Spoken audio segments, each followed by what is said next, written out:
Kinukwento niya ang totga niya kay ChatGPT.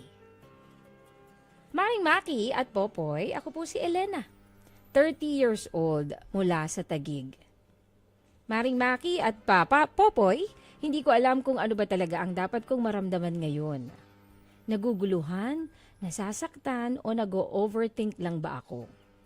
Kasi naman, kakakalkal ko ng phone ng boyfriend ko, na pangalanan na lang nating Samuel, napunta ako bigla sa ChatGPT na app. Meron ka ba nun, Poy? ChatGPT? Meron. Nakipag-usap ka rin ba kay ChatGPT? Hindi ko alam gamitin pa. Ako nagtatanong ako dyan, grammar check. Hindi ko rin alam kung bakit ako napadpad doon. Pero nakita ko na may mga history pala sila ng usapan. At doon ko nabasa ang bagay na hindi ko inaasahang makita. Maring Maki at Popoy, ginawa niyang therapist ang ChatGPT. At doon niya ibinuhos lahat ng nararamdaman niya tungkol sa ex niya noong 6 na taon na ang nakalipas. Habang binabasa ko para akong nanigas. Maki at Boy, hindi ko maintindihan ang nararamdaman ko. Ang sakit basahin na hanggang ngayon pala ay namimiss pa rin niya ang babaeng yun. Mas lalo pa ako nasaktan nang mabasa kong tinatawag pa niya itong totga o the one that got away. Habang ako ang kasama niya ngayon, parang may bahagi pa rin ng puso niya na nakatali doon sa nakaraan. Ang likot naman ni Popoy. Rinig na rinig ko naman yung langit-ngit ng upuan, Popoy. Hindi, papag. Nandito ako sa papag. Hindi ko alam. Kung normal lang ba yung langit-ngit ng papag? Hoy! Tagal Ano mo ba? ng kwento eh. Hindi ko alam kung normal lang bang maalala ang isang ex pagtapos ng maraming taon o kung senyalis na hindi ba talaga siya nakaka-move on. Hindi ko rin alam kung dapat ko ba siyang kumprontahin tungkol sa mga nabasa ko o sarilinin na lang dahil alam kong wala naman akong karapatang pakialaman ang pribado nilang usapan. Maring Maki at Popoy, paano ba ako magkakaroon ng kapanatagan kung pakiramdam ko may taong nauna sa akin na hanggang ngayon ay hindi pa rin niya lubusang mabitawan? Ang girlfriend na si Elena. Yan po ang ating kwento mo, LSS ko with langit-ngit ng papag. Ano masasabi mo? Ha? Ano masasabi mo? Na-experience mo ba yan? Ako kasi... Ano bang isasagot sa iyo ng ChatGPT kapag tinanong mo sa May mga kanya prompt tungkol kasi sa yan. totga mo? May mga prompt kasi yan. Oh, sige. Di ba kunwari kay ChatGPT, meron akong problema ngayon, ganito, ganyan. Okay. Tapos pagka type mo, kahit ano type mo, may May sagot siya agad. Instant. Ganun Ganun. sila Oo ba? ngayon. Ganun sila ngayon. Pero not necessarily nakikipagkwentuhan siya sa'yo. Hindi siya sasagot sa'yo hanggat di mo siya kinakausap, syempre, di ba? Oh, Dapat meron kang prompt kunyari, ang talaga. tinanong ko, katulad ko, mayroon din mga nakikinig sa atin, may mga nanonood na hindi pa ganun ka-expert kung paano gamitin yung ChatGPT. Kasi sa... Pagka tinanong ko ba dyan, kunyari, ex kita. Kunyari lang to, huwag ka mag-feeling ha. Feeling mo na ba? May feeling ako. Hello? Kunyari lang, Maki ha. Kwentuhan lang to. Kunwari lang talaga, alam ko yun. Okay. Oo. Sige. Hindi, kunyari, meron akong totga, si Maki, mahal niya pa kaya ako. Sasagot ba si ChatGPT dun? Sasagot siya. Kahit minsan, ano yung sagot niya, hindi tugma, pero sumasagot siya. Okay. Oo. So, parang may, subject pa rin yun sa interpretation nung nagtanong. Oo, pero kasi kung depende yan sa prompt mo, kung sobrang specific. Mm. Parang kay Meta AI, may ganun din si Meta AI, di ba, sa sa Messenger. Meta AI. May ganun din siya. Tapos ChatGPT, Gemini, may mga ganyan din. Basta Okay. ChatGPT. So, ang nangyari dito kasi, kinalkal niya yung cellphone ng boyfriend niya. Nga eh. O tapos, nakita niya yung history ng usapan ni ChatGPT tsaka ng boyfriend niya. Merong ganun. Oh. Makikita mo yung history. So, nakita niya sa history, yung mga tanungan ni boyfriend kay ChatGPT na tungkol dun sa ex niya. Na tinatawag pa na the one that got away. Oo, tungkol Pero sa... feeling ko doon lang nagselos ng matindi itong si Elena. Oo, doon. Kasi merong totga eh. Siguro kung walang totga, nagtanong lang sa ex-girlfriend ko, ganyan. Oo. Okay lang yun. Pero yung may tawagin kang isang the one that got away. Tapos 6 years pa nakakalipas na. She must have been that special, ano? Oo. Oo. Kaya Yun ang sumama ang loob ni hinihinayangin. Elena. Hmm. Nasaktan siya kasi nga, bakit ka pa nagtatanong dyan? Bakit mo pa kinakausap si ChatGPT at nagtatanong ka tungkol sa ex-girlfriend mo na sinasabi mo pang totga? May tayo. Diba? Bakit? Andito na ako. Oo, andito ka na. Andito na ako. Bakit naman magtatanong ka pa dyan? O siguro dahil hindi pa nakaka-move on? Yes. Feeling ko. Hindi pa nakaka-move on. Kapag ka hindi pa naka-move on, wag muna mag-jowa. Kasi makakasakit din kayo ng ibang Oo. tao eh. At saka 'di ba, eto, so ang iniisip ngayon siguro ni Elena na parang ano ba 'to? Rebound lang ako. Yes. 'Di ba? At hindi yan, hindi madaling lunukin basta, yung mga Oo. ganyan. Ano bang gagawin natin, Elena? Ang tanong ni Elena, ano bang dapat niyang maramdaman? Ano bang dapat niyang isipin? Ano ba ang dapat niyang gawin? Well, kung sa akin lang, the mere fact na ChatGPT na lang yung nakakausap nitong boyfriend mo, Oo. hindi ko na siseryosohin yan. Talaga? Oo. Sa'yo yan, sa'yo? Oo. Pero kasi big deal sa babae yun eh. Oh yes.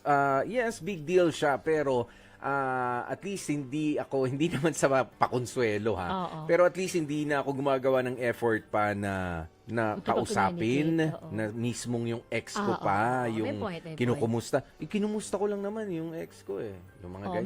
may point. 'Di ba? Kasi hindi sinabi ni Elena kung ano bang specific na tinanong ng jowa niya doon sa kay ChatGPT kung Ano ba, kung may magkakabalikan? specific. Oo, kung may baka ganun mamaya, pa kamusta na kaya si ganito? Okay pa ba? May chance pa ba kami magkabalikan? Kaso may girlfriend na ako ngayon. Di ba May mga ganyang reconciliation, prompt kasi? yan, yung ginanon. Oo. Kasi ako pa nagtatanong din ako sa ChatGPT, ganun din. Yung mga prompt ko, very specific. Kunwari, meron akong ka-situationship, mga ganyan. Okay. Kunwari lang to Oh, sige. Pag mo siniseryoso, po yan. Sige. Well, because kami Lagyan natin ng ka-situationship. pangalan. Lagyan na natin ng pangalan. Kunyari lang naman. Kunwari nga lang. Oo, sige. Minsan Anong lang pangalan? naman. Anong pangalan? Popoy. Popoy. Popoy. Kataon na, kapangalan ko pa. Kunwari, ka-situationship. Kasi Dami-dami may pangalan ka-situationship kasi ako ngayon si Popoy. Ngayon, hindi ko alam kung bakit hindi siya nagpaparamdam na sa akin ngayon. Ano ba ang dapat kong gawin? Yung mga ganyan tanong. Ano ba ang dapat kong gawin? I-chat ko ba siya? Kukulitin ko ba siya? O hahayaan ko na lang siya? Yung mga ganyan. Yung mga ganyan dapat na tanong na specific. Ngayon, meron niyang ilalatag si ChatGPT. Pakahaba! Ang haba niya. Haba, ang Babasahin mo lahat yun? Babasahin mo, sasabihin niya sa'yo na, I know how you feel, keme-keme, Ay, ganyan. Tagalog yung tinanong, tapos May English yung ganun sinagot? siya, may ganun okay. siya, na parang na, I see you, nararamdaman ko yan. Para bang totoong tao yung kausap mo. Totoo talaga. Alam mo, minsan nga, pagka gusto kong mag-trauma dump, nagto-trauma dumping ako kay ChatGPT. Ba't naging comedy naman? Ay, okay. Pero totoo nga, minsan pagka alam mo, wala ka masabihan, mag-chat ka lang kay ChatGPT. Alam mo, pagka yung message niya, parang talagang totoong tao yung kausap mo. Try mo minsan. Sige, Pagka sige. walang kwenta yung mga kausap mo. Oo.